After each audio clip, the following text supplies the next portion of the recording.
അസ്സലാമലൈക്കും. നമുക്ക് കുഴലപ്പം ഉണ്ടാക്കിയാലോ പച്ചരിയും കൊണ്ട്? അതെങ്ങനെ നോക്കാം. 1 കിലോ പച്ചരിക്ക് ഒരു തേങ്ങ, ഒരു വലിയ തേങ്ങ വേണം, ഒരു വലിയ സവാള, 2 ടീസ്പൂൺ വലിയ ജീരകം. ഇത് അതെല്ലാം കൂടി അരച്ചെടുത്തതാണ്.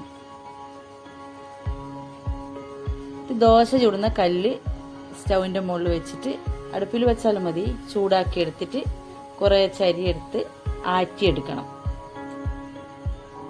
ആറ്റൽ എങ്ങനെയെന്ന് വെച്ചാൽ ഇതാ പത്തിരിനെല്ലാം നമ്മൾ വാട്ടിയെടുക്കുന്ന പോലെ ഒഴിക്കുക.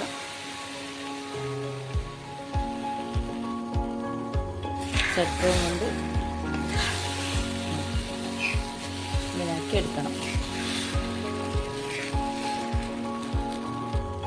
ഈ പരുവത്തിലാക്കിയിട്ട് എടുക്കണം.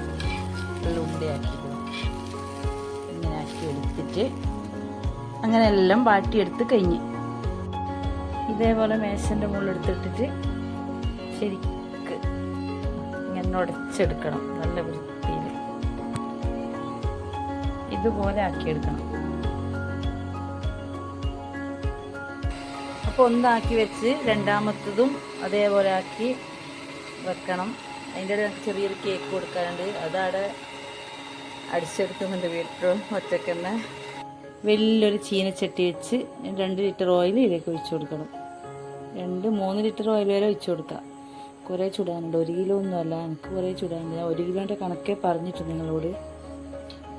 ചെറിയൊരു ഉണ്ടയാക്കിയിട്ട് ഇങ്ങനെ എടുക്കുക. എന്നിട്ട് അരിപ്പൊടി തന്നെ ഇടണം. എന്നിട്ട് ഇതിൽ പരുത്തി എടുക്കണം. ഇതിൻ്റെ ഇടയിൽ നമ്മൾ കേക്ക് ഓവനിൽ വെന്ത് വരുന്നുണ്ട്.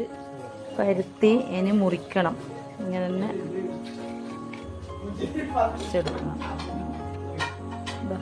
ഇതുപോലെ മുറിച്ചെടുക്കണം. അത് ഒരു കൈ കൊണ്ട് വീഡിയോ എടുക്കുന്നതുകൊണ്ട് മുറിക്കുന്നത് കാണിക്കാൻ പറ്റിയിട്ട. ഇതെങ്ങനെ പിടിക്കുക, ഇങ്ങനെ എടുക്കുക. എന്നിട്ട് കുറച്ച് വെള്ളമാക്കിയിട്ട് ഇത് കൊട്ടി എണ്ണയിലിട്ടിട്ട് പൊരിച്ചെടുക്കണം. അങ്ങനെ എല്ലാ കുഴലപ്പവും പൊരിച്ച് കഴിഞ്ഞ് എല്ലാം പൊരിച്ച് കവറിലാക്കി വെച്ച്